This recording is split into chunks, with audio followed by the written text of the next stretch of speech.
All right, LAMBO'S Sports, featuring the Big Brother, featuring Sideline Sports Network.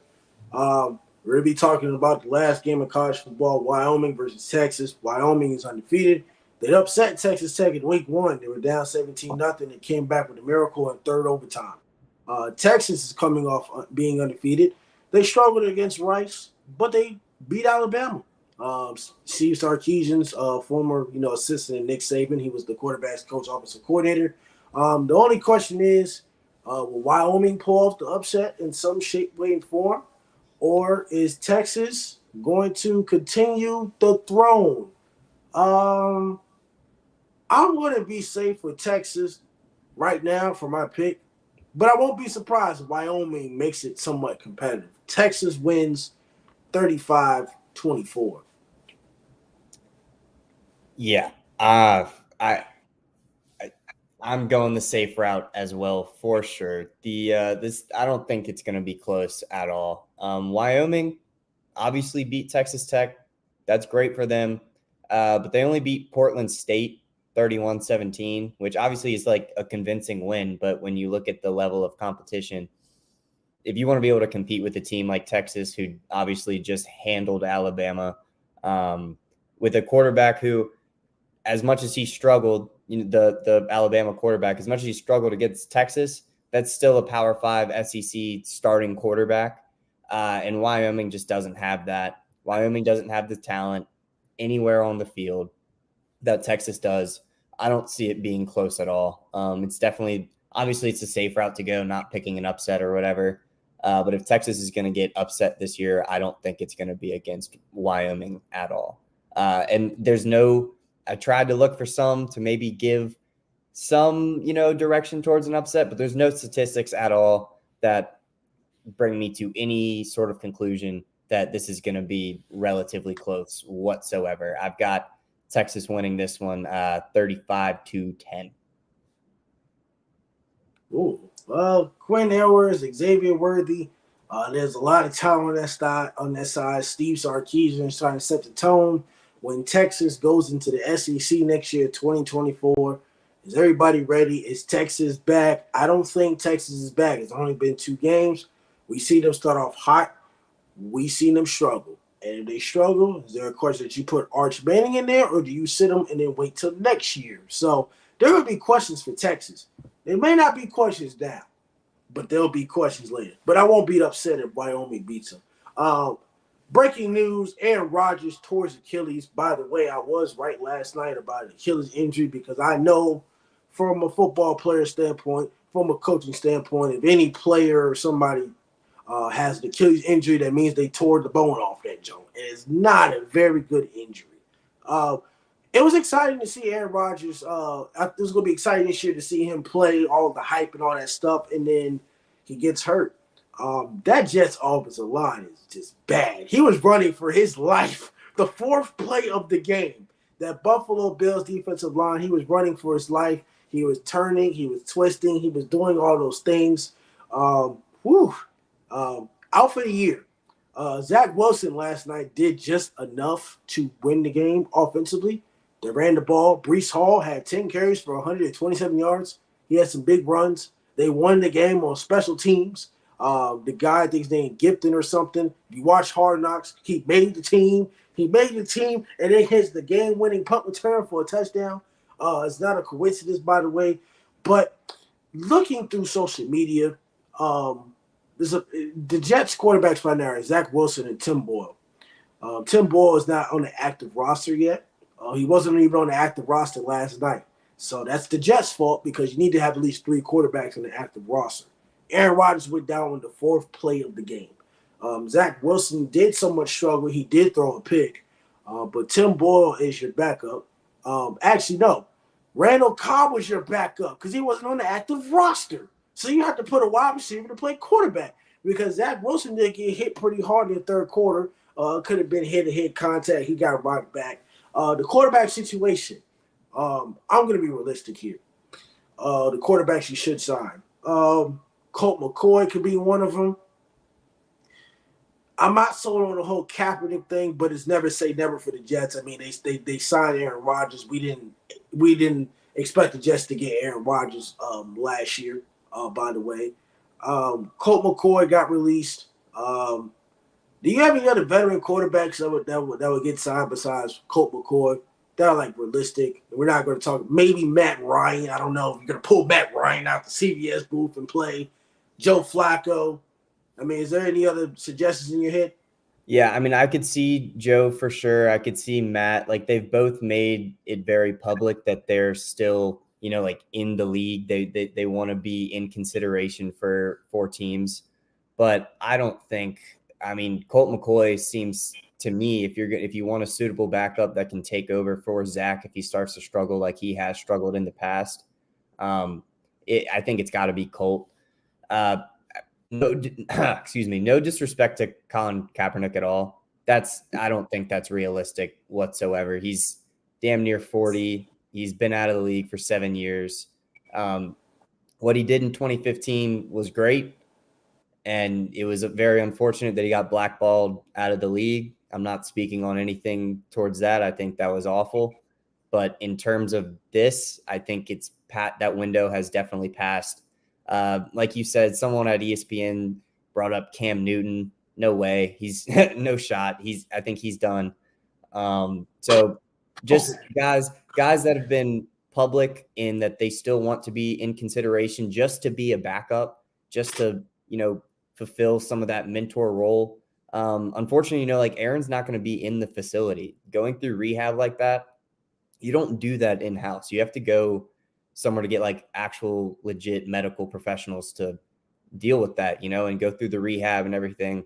So it's going to be tough for Zach. We saw last year that he got benched multiple times. He got benched the year before. So I'm with you. I don't know if he's going to be lasting the whole year. I hope he does. I don't want anything negative to happen to the dude, but just off past track record, you can't bet on it. So if they're going to bring in a guy who can, salvage such a good roster into maybe squeaking into the playoffs. I mean, we saw last night the defense could win a game. Honestly, it wasn't Zach that kept him in that game at all. He played pretty poorly. But the defense getting 3 picks off of Josh Allen and fumble recovery off of Josh Allen, that's what kept him in that game. So just getting a quarterback in there that can game manage. Matt Ryan, maybe, but we saw him try to do that with the Colts. Obviously, a much lesser roster, way lesser roster than what the Jets have, but he looked pretty bad. Flacco, when he came in last year, he looked okay. He looked like he can be a serviceable backup, but Colt McCoy, I think, is far and away the best option for them to bring in as a number 2.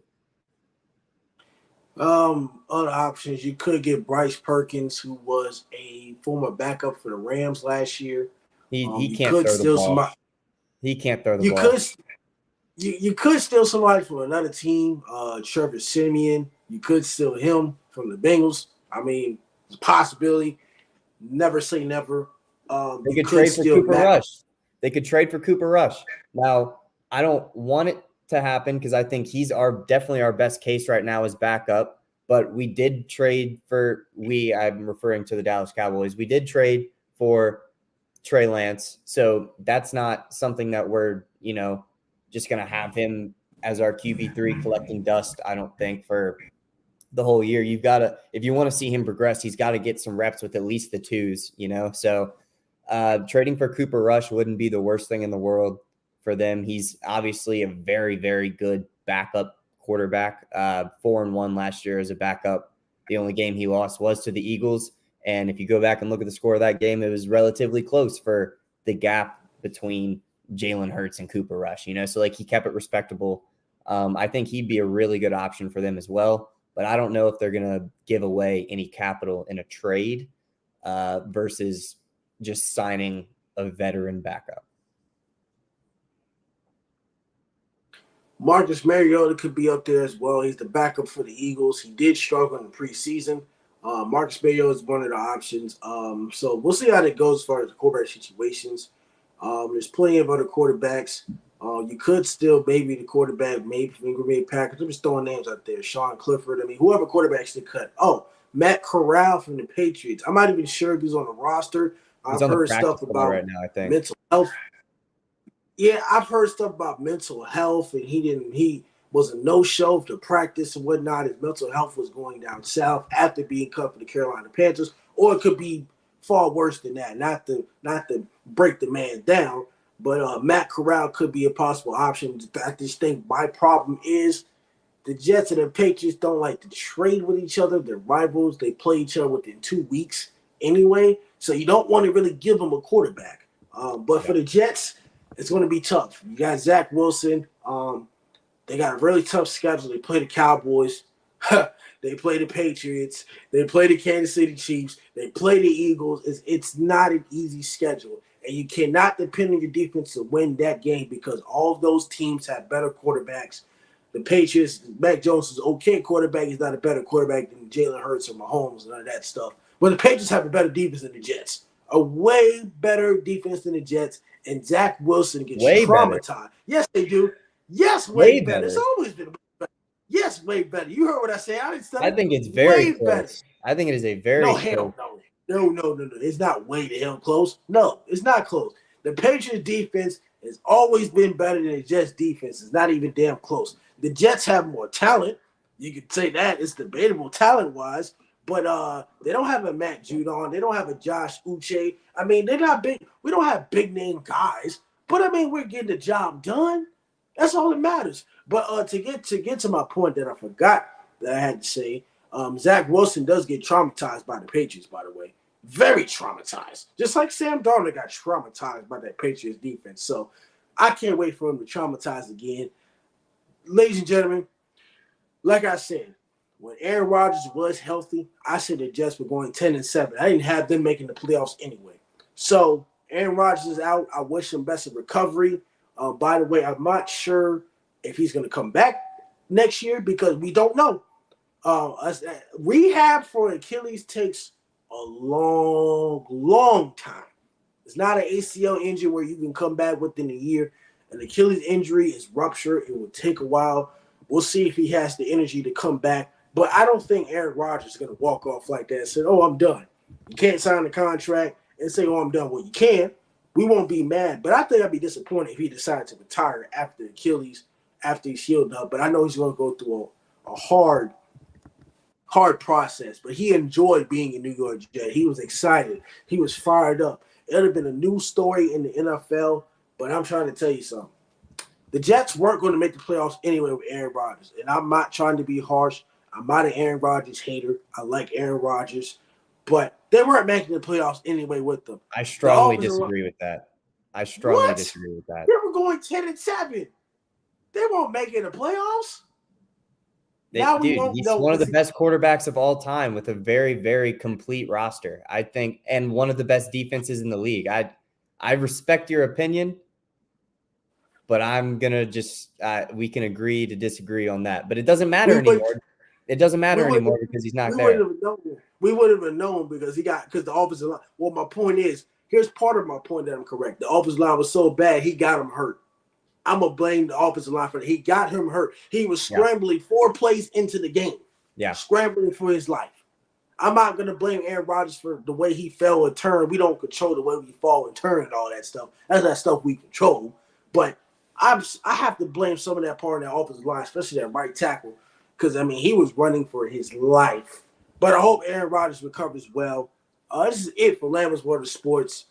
I've already said about the Jets. I'm glad that they're going to suck again now. I'm not glad that Aaron Rodgers is hurt. I'm glad that they're going to suck again because now the Patriots can beat the Jets twice a year like we always do. And the Jets will probably start the season 1-2 unless a miracle from God happens. They somehow beat the Cowboys, but I don't see that happening at all with that rigorous defense and that O-line is bad. You better run the ball good on the Cowboys in order for the chance for the Jets to win the game. That's the only chance for the Jets to win the game. You better run the ball good on the Dallas Cowboys. You better run it good because throwing it with Zach Wilson is not the answer. But it's LAMBO'S World of Sports, featuring the Big Brother, Sideline Sports Network. We will tune in tomorrow's episode. We will go to the recruiting chart. Who is the best recruit in the 2024 draft class, 2025, whatever year? We will surprise you with the recruiting video tomorrow of a certain player that you probably known or that you don't know. But Lambos World of Sports, good night on a Tuesday night. We'll be catching you later on. Peace out.